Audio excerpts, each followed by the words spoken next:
상전하세 근활난 고통을 당하는 자에게 주 믿는 성도들 다 전할 소식은 성령이 오셨네. 성령이 오셨네. 성령이 오셨네. 내 주님 보내신 성령이 오셨네. 이 기쁜 소식을 온 세상 전하세 성령이 오셨네. 만왕의 왕께서 저 사로잡힌 자 다 구원하시고 잠자유 주셨네. 승리의 노래가 온 성에 들리니 성령이 오셨네. 성령이 오셨네. 성령이 오셨네. 내 주님 보내신 성령이 오셨네. 이 기쁜 소식을 온 세상 전하세 성령이 오셨네. 성령이 오셨네. 성령이 오셨네. 성령이 오셨네. 내 주에 보내신 성령이 오셨네.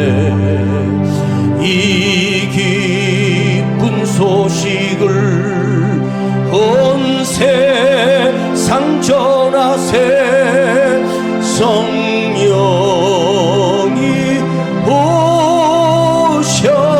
오셨네. 기도합니다. 아버지 하나님, 오늘 금요일 밤 우리를 불러주심을 참으로 감사드리며 오늘도 주의 말씀에 우리 심령 안에 들려지게 하시고 우리 심령에 들려지는 그 말씀이 성령을 타고 내 안에 주장하여 주시고 우리 안에 성령님이 주인이 되어 주시고 성령님이 우리를 다스려 주시옵소서. 주님만이 홀로 영광과 찬송을 받으시옵소서.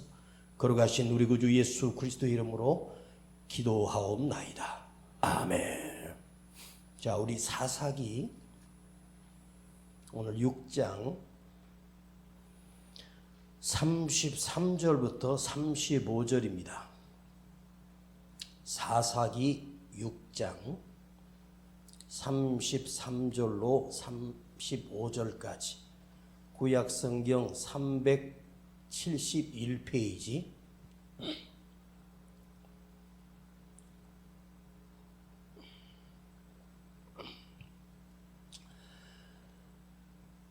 33절부터 35절까지 봉독하겠습니다.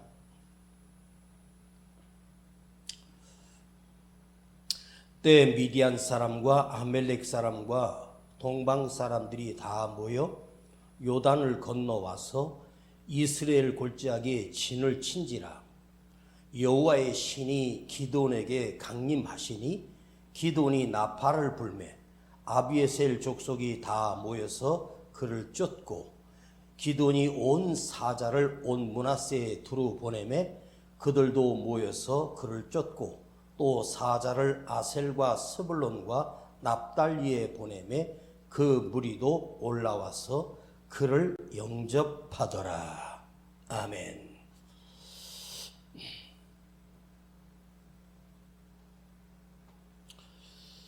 기드온이 등장하기 전 기드온이 했던 일이 바로 바알과 아세라 상을 불태우고 찍어버린 일입니다.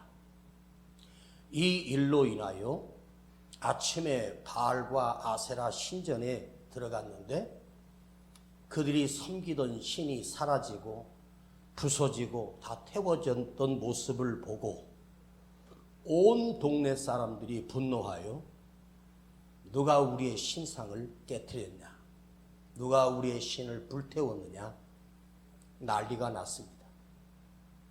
그러나 범인이 누구인 것은 다 알게 되죠. 그 범인이 바로 기드온이었습니다. 그래서 온 동네 사람들이 기드온을 죽이라고 할 때 그 아버지가 나서서 이렇게 말합니다. 바알과 아세라 신이 살아있다면 그를 허문 자를 그 신이 용서하겠느냐? 그 신이 그 부서뜨린 자를 가만히 두겠느냐? 바알 신에게 한번 물어보자. 아세라 신에게 한번 물어봐라.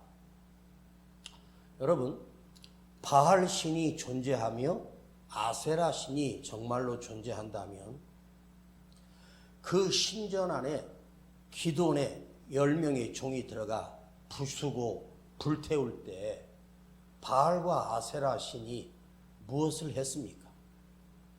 아무것도 해준 것이 없고 오히려 이스라엘을 절망 가운데 빠뜨렸어요. 그런 설이 있는데 정확한 건 아니지만 우리 조상의 할머니, 그 위에 할아버지, 또 할머니, 할아버지들이 무엇을 섬겼겠습니까? 바로 미신을 섬겼어요. 있지도 않은 미신을 섬기고 또 우리나라에 불교라고 하는 종교가 들어와 온 사찰마다 전국에 절을 세우고 절간을 세웠습니다. 강원도에 산에 불이 났는데 유명한 절간이 다 타서 뉴스에 나왔습니다. 그 뉴스화 되면서 이걸 어떻게 한단 말이에요. 우리의 유산이고 우리 조상들의 것이라고 하면서 엄청난 세금을 들여서 그 회파된 그 절간을 다시 복원하고 그랬습니다. 석가모니가 진짜 신이라면 자기 절간이 태워지도록 버려두겠습니까? 이스라엘 백성들이 법궤 언약궤를 블레셋에 빼앗겼을 때 블레셋 사람들이 그 하나님의 법궤를 가져다가 자기들의 신전에 함께 두었을 때 그 아침에 일어나 보니 자기들이 섬기던 우상이 앞으로 팍 엎어져 있는 거예요. 이상하다. 아무도 이곳에 들어온 사람이 없는데 그 다음날 다시 세우고 갔더니 이번에는 목도 부러지고 팔도 부러지고 다리도 부러지고 다 박살나서 뒹굴고 있는 거예요. 하나님의 언약궤가 그 블레셋 동네에 들어가는 순간 그 온 동네가 재앙이 바라고 사람들이 고통 가운데 죽어갑니다. 이상하다. 이 여호와의 법궤라고 하는 것을 이곳에 옮기자마자 재앙이 시작돼요. 또 다른 곳으로 보냈더니 거긴 더 심해지고 이제 견딜 수가 없어서 그들이 아하, 이건 여호와의 신이 우리에게 내리는 저주다. 그리고 새끼를 낳은 젖이 띵띵 분 어미 소를 2마리 소를 그 술에다가 실어 보냈더니 이 어미 소가 반항하지 아니하고 이스라엘 지경까지 그대로 언약궤를 끌고 들어오게 돼요. 물론 언약궤라고 하는 것이 하나님을 대신하는 건 아니지만, 언약궤라고 하는 것이 하나님 존재는 아니지만 이스라엘 백성들에게 보이지 않는 하나님을 보여주기 위하여 모세에게 하나님의 율법, 법을 돌판에 새겨진 그 언약궤 하나를 주면서 내가 너희 중에 함께 한다고 보여주시는 형상이었습니다. 여러분, 하나님께서 그 성막 가운데 그 작은 지성소 안에 거하실 수 있겠습니까? 하나님께서 우리 삶에 누가 그렇게 말해요? 내가 예수를 이렇게 믿었는데 뭐가 잘된 게 있고 뭐가 좀 더 나아진 게 있느냐고 항변을 합니다. 예수를 평생을 믿었던 사람들조차도 하나님이 정말로 계시냐 안 계시냐 의문을 하고 의심을 하고 아직도 그럽니다. 오늘날 강단에서 성령님이 역사하신다, 성령이 계신다, 성령이 우리 안에 거하시고 성령의 충만함을 받으라고 말하면 지금 이 시대에 무슨 성령이냐고, 그것도 예수를 믿는다라고 하는 사람들 속에서 성령 이야기를 들으면 기분 나빠하는 사람들이 그렇게 많다는 거예요. 옛날 우리 복음이 이 땅에 들어오면서 그 가난했던 나라의 천막에서 예배드릴 때 대한민국 땅에 제일 먼저 폭발한 것이 뭐였는지 아십니까? 성령의 뜨거운 기도였습니다. 간절한 기도였습니다. 그 천막에 집으로 만든 방석을 깔아 앉고 사람들이 그곳에 모여 부르짖어 기도했을 때 그 초라한 천막 안에 성령님이 역사했고 그 성도들 속에 강력한 성령의 역사가 나타났습니다. 그런데 지금 우리는 그 성령이 계심에도 불구하고 우리 속에서 역사하거나 우리 속에서 성령이 작동하고 있는지조차도 우리는 모른 채 그냥 살고 그냥 그럭저럭 살아갑니다. 여러분에게 다시 한번 말씀드립니다. 내가 성령을 인정하지 않아도 성령님은 계시고, 내가 하나님을 인정하지 않아도 하나님은 살아계시며, 내가 인정하지 않아도 예수님은 지금도 우리를 운행하고 계신다는 사실입니다. 지금 어느 교회 어느 강단에서 성령에 대한 이 말씀이 얼마나 선포되고 있는가? 유명하고 음성도 좋고 똑똑하고 학위를 가진 수많은 목사들이 이 땅에 있지만 그 목사가 설교할 때 음성도 표현력도 목소리 톤도 또 말씀을 풀어내는 거 하며 모든 것이 완전하고 정말로 사람들을 홀릴 수 있습니다. 어떤 목사님이 그런 얘기를 하시더라고요. 어떤 성도가 어느 교회 신앙생활을 하면서 그 교회 와서 얼마나 행복한지, 목사님 설교가 자기 귀에 들려지고 쏙쏙 들어와서 너무너무 행복하고 감사하고 내가 이 평생에 이런 은혜를 받고 누리는 것이 없었다고 하면서 목사님 설교가 너무너무 옳고 맞고 원리에 맞고 논리에 맞고 기가 막히다는 거예요. 그런데 딱 1년 정도 지났습니다. 이분이 1년이 지난 후부터 뭔가 모르게 설교도 변함없이 그 목사님이 기가 막히게 잘하시는데 뭔가 모르게 와서 가는데 내 마음이 허전하고 내 마음에 기쁨이 없고 감격도 없고 무뎌지기 시작했다는 거예요. 그래서 이분이 왜 그럴까? 나에게 무슨 문제가 생겼나 하고 한번 생각하면서 어느 날부터 그 목사님이 설교하시는 설교를 자기 손으로 노트에다가 정말로 적어가면서 중요한 걸 다 적지는 못해도 중요한 그 내용에 대한 메시지 이런 것들을 자기 노트에다가 적고 집에 가서 그걸 다시 읽어보는 거예요. 그런데 읽어봤는데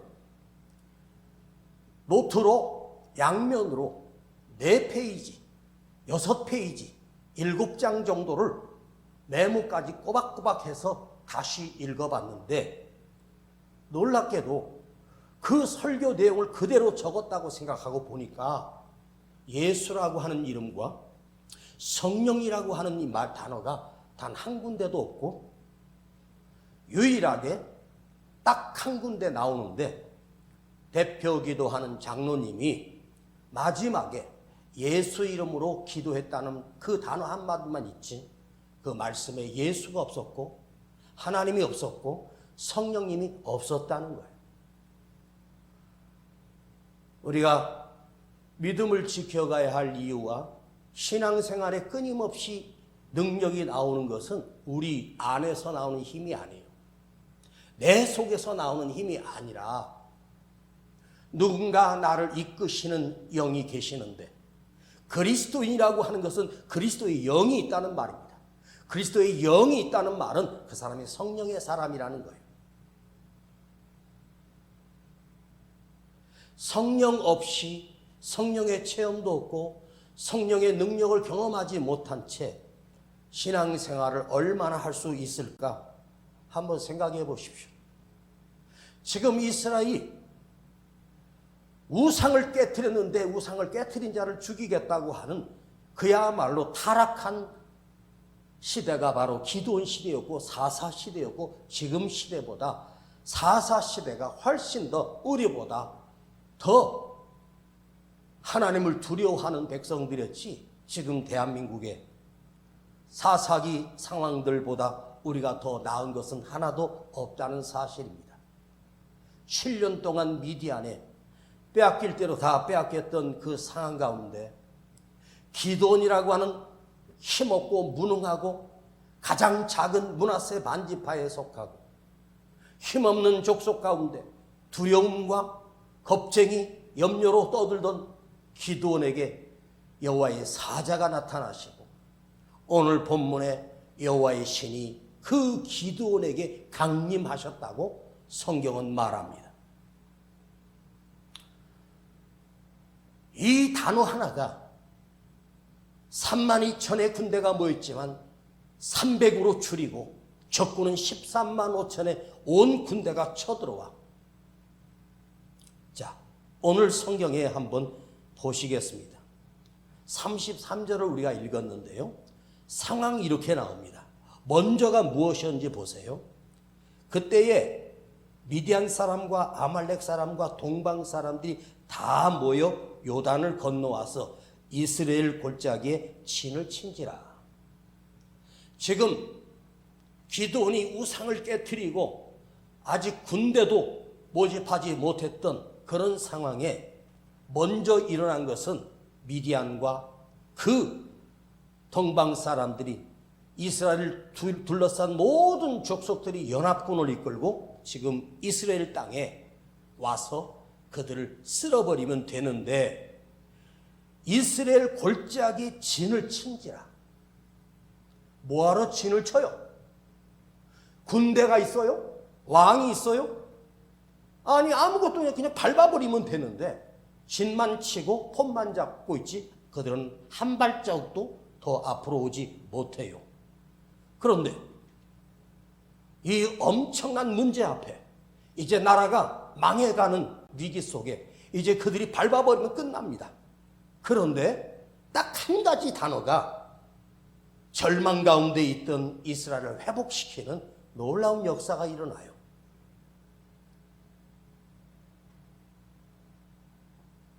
34절 여호와의 신이 기드온에게 강림하시니 이 단어 하나에 여호와의 신이 기드온에게 임하시매 우리말로 지금의 단어로 성령께서 기드온에게 임하심으로 기드온 속에 성령님이 임재하심으로 이 단어 한 단어가 망가지고 무너진 나라를 다시 세우고 그 적들이 다시는 쳐들어올 수 없는 강력한 나라로 하나님께서 세워주시는 단어였습니다.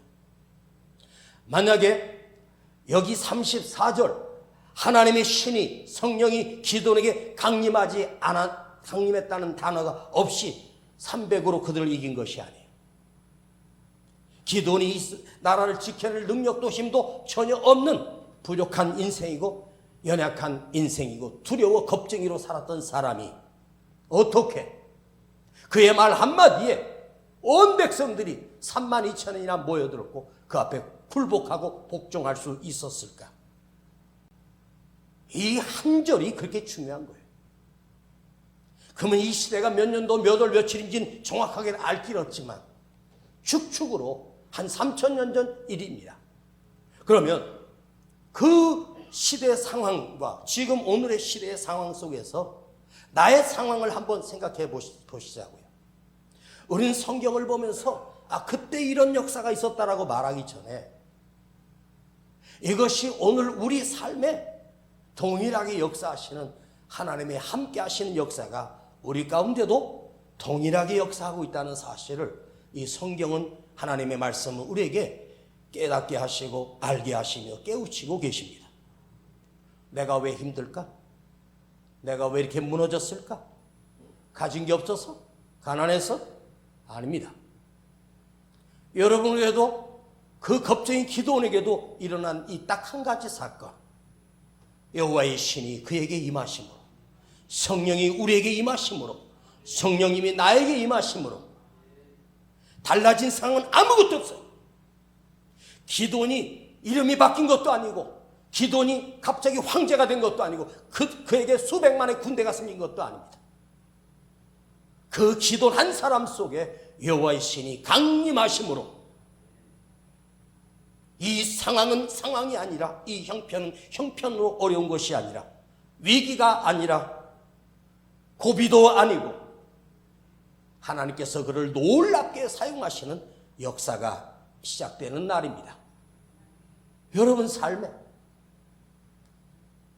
힘들고 지쳐있는 내 삶에 오늘 기도원 위에 여호와의 신이 부어주셨다는 것이 오늘 우리 안에 성령을 부어주시는 아버지 하나님은 그리고 주님께서 약속하실 때 내가 떠난 후에 너에게 성령을 부어주리라고 주님이 약속해 주셨기 때문에 지금 이 시대는 성령 시대고 성령이 역사해야 될 시대인데 성령의 시대가 우리에게서는 내 안에서는 거부되고 거절되어서 내 삶에 아무런 능력 없이 그저 힘든 대로 그저 연약한 대로 우리는 살고 있을 뿐입니다. 사랑하는 여러분, 인간은 악할 수밖에 없고 인간은 비참할 수밖에 없습니다. 그야말로 수 없는 범죄들이 우리 주위에 계속해서 일어나고요. 아니 20대 여성이 어떻게 약물을 뭘 타서 먹였는지 그 20대 남자들이 그 모텔에서 그걸 마시고 죽었대요. 연쇄적으로 2명이나 죽었고 한 사람은 이틀 만에 깨어났대요. 무슨 향정신성 무슨 뭐 그런 약? 여러분 그거 먹었다고 건장한 남자가 죽습니까? 아니 그걸 왜 준비해가지고 가서 그걸 먹였을까? 그 내용은 정확하게 알 수 없습니다. 이런 세상이 그런 세상. 그럼 이 여자에게는 남자들이 몇 명이나 있는 거예요. 그 남자를 왜 그 약을 먹여서 죽도록 내버려 두고. 여러분 수면제를 먹었다고 사람이 죽는 게 아니에요. 항우울증 약을 먹었다고 사람이 죽을 수 있는 건 아니에요. 절대로 죽지 않아요. 그런데 뭘 먹였으니까 죽었을 거 아니에요? 그것도 20대 청년이? 그런 일들이 우리에게 일어나요. 여러분 우리가 모를 뿐이지요. 우리 초등학교, 중학생, 고등학생들이요. 마약에 빠진 애들이 18%랍니다. 에? 그것도 서울에.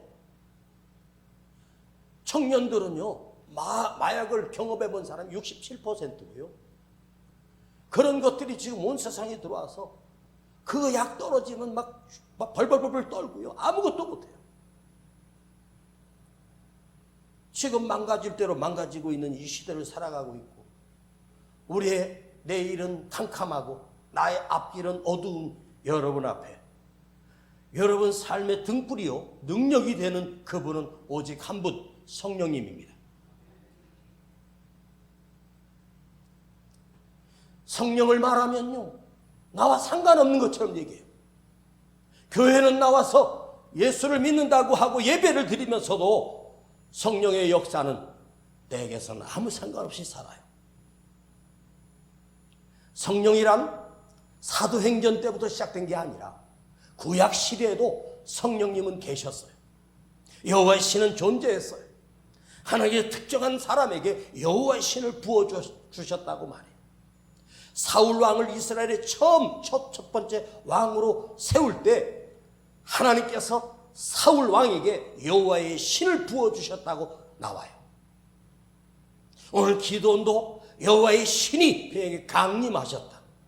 강림했다는 말은 그분이 친히 찾아오셔서 그 속에 들어가 계셨다는 거예요. 나에게 임하셔서. 그러면 기도원이 여호와의 신을 받고 나서 그 기도원이 키가 100배만큼 커졌으며 그 손에 무기와 칼들이 생겼습니까? 여전히 그는 초라한 촌부에 불과합니다. 근데 그 한마디에 이스라엘 백성들이 움직이기 시작합니다. 왜 그랬을까요? 그가 우상을 깨뜨리는데 죽을 자인데 아무도 건드리지 못했고, 오히려 그를 죽이려고 했던 온 동네 사람들이 나서서 기도원을 자기들의 사사로 삼고 기도원에게 찾아와 함께 전쟁에 참가하겠다고 그들이 함께 나오고 있어요. 여러분, 우리 속에 다시 성령의 능력과 성령의 역사가 오늘 이 한 단어에, 지금 이스라엘이 당한 형편은 이제는 미디안 군대만 온 것이 아닙니다. 그들이 연합군이 되어서 이스라엘 완전히 쓸어버리기 위해서 온 거예요. 그 숫자가 무려 13만 5천 명입니다. 그것도 군대입니다. 이걸 무엇으로 해결할 수 있겠습니까? 내 힘으로 해결할 수 없는 것. 우리 하나님께서 여호와의 신이라고 하는 그 성령님은 하나님께서 이 세상을 창조하실 때 역사하셨던 그 능력이 여호와의 신입니다. 하나님이 한마디에 천지가 창조되었습니다. 그게 하나님의 능력입니다. 여호와의 신이라고 하는 것은 하나님이 쓰시는 모든 능력이 그 속에 담겨 있다는 거예요. 그러면 오늘 여러분이 마음에 이런 생각을 한번 품어보십시오. 그래, 내가 꺼져가는 이 내 삶 속에서 하나님의 신, 여호와의 신, 성령님이 내 안에 다시 거하여 주시고 내 안에 임하여 주신다면 내 힘으로 할 수 없는 엄청난 다른 능력이 내 안에서 폭발적으로 역사하심이 내 안에서도 시작될 수만 있다면, 내가 만난 문제는 문제도 아니요, 나를 둘러싼 적군도 아닙니다. 이 단어 하나가 나라와 민족이 살아나고 역사가 바뀌게 되는 분기점이 되기 시작합니다. 무엇이? 기도원 안에 여호와의 신이 부어주심으로. 저도 설교를 할 힘도 없고 피곤하고 쉬고 싶을 때가 많아요. 그러나 강단에서 하나님의 말씀을 들고 설 때마다 항상 드리는 기도가, 주님, 오늘도 강단에서 하나님의 말씀을 선포할 때 내 안에 성령님이 거하여 주시고 인간의 말이 아니라 성령의 말씀이 선포되어서 내가 살아나게 하시고 이 말씀을 듣는 심령들 속에 성령의 역사가 폭발하게 하옵소서. 여호와의 영이 기도원에게 강림하셨다. 신약시대에 드나미스, 권세, 다이너마이트, 폭발, 엄청난 권세, 이것이 이 땅을 고치고 이 세상의 역사가 바뀌기 시작했습니다. 바울 속에 있었던 그 성령의 충만한 능력이 로마를 변화시키고 세상을 변화시키는 역사가 있었습니다. 여러분, 누군가에게, 여러분, 너 이렇게 하자, 이렇게 한번 해보자, 내가 부탁할 테니까 내가 이거 한번 해봐, 너는 다시 할 수 있어. 자, 사람이 누군가에게 위로를 해주고 권면을 해주면서 이렇게 하면 할 수 있어. 저렇게 하면 할 수 있어. 너 한번 열심히 노력해봐. 자, 사람의 말로 설득을 해서 사람을 바꿀 수 있으면 얼마나 좋을까요? 여러분, 안 바뀌는 놈은 절대로 안 바뀌고, 바뀔 놈은 내 스스로 세상을 이길 수 있지만, 내가 바뀔 수 없는 능력이 없고 내 안에 연약함밖에 없는 자에게 그 한 사람을 변화시킬 수 있는 것은 사람의 말이 아닙니다. 학식을 채운다고 되는 것이 아니라 기술을 배웠다고 되는 게 아닙니다. 변화시키는 능력은 이 세상엔 없어요. 우리를 변화시키고 내 삶을 다시 일어나게 하실 수 있는 권능은 누구냐? 바로 성령의 능력입니다. 사람 바꾸어지는 게 아니에요. 설득해서 되는 게 아닙니다. 절대로 사람은 안 바뀝니다. 이 대한민국은 지금 우상과 바알신에 덮여 있지 않습니까? 우리 대한민국도 마찬가지. 언제부터 숫자가 중요하고 얼마나 되고, 여러분, 이스라엘 백성의 숫자가 없어서 지금 망가진 게 아니에요. 다 한 사람에게, 딱 한 사람 속에 성령의 능력이 임함으로 그 나라가 일어서기 시작했고, 회복되기 시작했고, 역전되기 시작했고, 큰 전쟁에서 승리하게 되었고, 이 놀라운 역사가 일어났어요.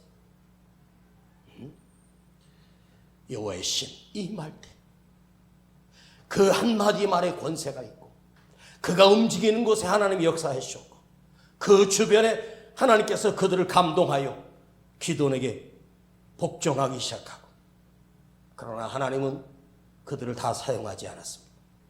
겨우 300명입니다. 성령이란 구약에서 여호와의 신이라고 하는 이것을 원어를 보면 성령은 영인데 구약의 단어는 또 달라요. 입혀주셨다는 거예요. 옷을 입혀주셨다. 권세 옷을 입혀주셨다. 입어주셨다.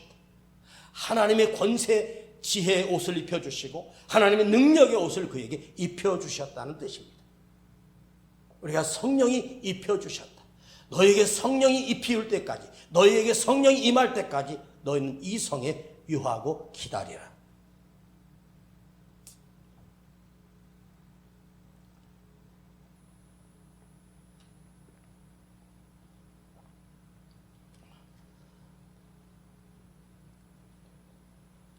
몸으로 오신 예수님, 육으로 오신 예수님이 당신의 사역을 처음으로 시작하실 때 누가복음 4장 1절에 보면 성경은 이렇게 기록하고 있습니다. 예수께서 성령의 충만함을 입어 요단강으로 돌아오자 그가 광야에서 40일간 성령에 이끌려 금식하셨다고 말합니다. 성령의 능력으로 갈릴리에 돌아가시고 성령의 능력으로 그 소문이 온 세상에 퍼졌고 성령의 능력으로 눈먼 자를 보게 하시고 죽은 자를 살리셨고 병든 자를 일으켜 세우셨습니다. 여러분, 예수님이 이 땅에 오셔서 그 엄청난 사역과 우리를 구원할 수 있는 모든 능력이 바로 그 안에 계신 성령님이 임재하여 계셨기 때문에 가능했습니다. 그러면 우리는 오늘 가장 필요한 것이 환경이 바뀌는 것이 아니라 상황이 바뀌는 것이 아니라 우리 속에 주님과 함께 하셨던 그 성령님, 주님이 우리에게 고귀한 선물로 약속해 주셨던 그 선물을 사도행전에 이 땅에 부어주셨고 지금은 우리 안에, 아니 우리 주변에 이곳에 성령님이 대기하고 계셔서 마음을 열고 영접하는 자에게 성령님은 들어오셔서 나를 다스리시기 시작하고 나의 왕이 되시고 나의 주인이 되기 시작합니다. 오늘 이 밤에 여러분 이제 명절도 다가오고 뭐 합니다. 보니까 벌써부터 해외로 여행 가는 사람이 공항에 또 차를 타고 지방으로 가는 차들이 표가 매진되고 그런 뉴스가 납니다. 고향에 돌아가 부모를 만날 수 있는 사람들도 그 부모를 만나고 이제 또 부모들이 또 올라와서 가족과 함께하는 시간 행복할 수 있습니다. 그러나 그것은 잠시 끝나고 허무해지는 것이 인간의 명절입니다. 여러분에게 이번 명절의 선물은 바로 우리 아버지 하나님께서 부어주신 성령을 받고 이겨나가십시다. 가장 위대한 선물은 하나님께서 우리에게 주시는 성령입니다. 구약에서는 특정한 사람에게 부어주셨지만 예수님이 오심으로 우리 모두에게 그 성령을 사모하는 자에게는 성령을 부어주시겠다고 약속하셨습니다. 다쳤던 여러분의 마음을 활짝 열고 묻지도 따지지도 말고 주여 오늘 내 안에 성령님이 내 안에 주인 되어 주시고 나를 다스려 주옵소서. 그 한마디가 여러분 입에서 고백되기를 원합니다. 입 열고 주님 나는 준비되어 있습니다. 성령이 내 안에 들어오실 수 있는 준비를 하고 있습니다. 내 마음을 엽니다. 성령님 내 안에 들어오셔서 내 안에 충만하게 하옵소서. 이 충만이 여러분에게 시작될 때 여러분 인생은 부족함도 없고 모자람도 없고 모든 것이 흘러넘치도록 충만함의 역사가 일어나기 시작할 것입니다. 자식 문제, 가정 문제 다 의미 없어요. 힘들고 어려운 명절이고 가난한 명절이 아니라 풍성한 명절, 바로 성령님이 나와 함께 하시는 복된 인생 되기를 간절히 축원합니다. 기도합니다. 아버지, 그 시대에 기도원에게 부어주셨던 그 성령님, 우리 주님께서 마가의 다락방에 강력하게 임하게 하신 그 오순절 날의 성령님이 오늘 내 안에, 우리 속에, 우리 교회 위에, 우리 모든 성도들 심령 위에 임하여 주시기를 간구합니다. 주님 약속하셨죠? 구하는 자에게 주신다고 하셨고 마음을 여는 자에게 성령을 부어주신다고 약속해 주셨사오니 주여 내 마음을 엽니다. 내 안에 들어오셔서 나를 다스려 주시옵소서. 성령을 간구합니다. 성령의 충만함을 입혀 주시옵소서. 예수님의 이름으로 기도하옵나이다. 아멘. 이 기쁜 소식을 온 세상 전하세. 근환란 고통을 당하는 자에게 주 믿는 성도들 다 전할 소식은 성령이 오셨네. 성령이 오셨네. 누구에게? 성령이 오셨네. 내 주님 보내신 성령이 오셨네. 이 기쁜 소식을 온 세상 전하세. 성령이 오셨네. 지금까지 그대는 예수를 믿으면서 성령을 받아본 적이 있습니까? 성령 받지 않고 신앙생활하는 게 그 신앙생활인 줄 아십니까?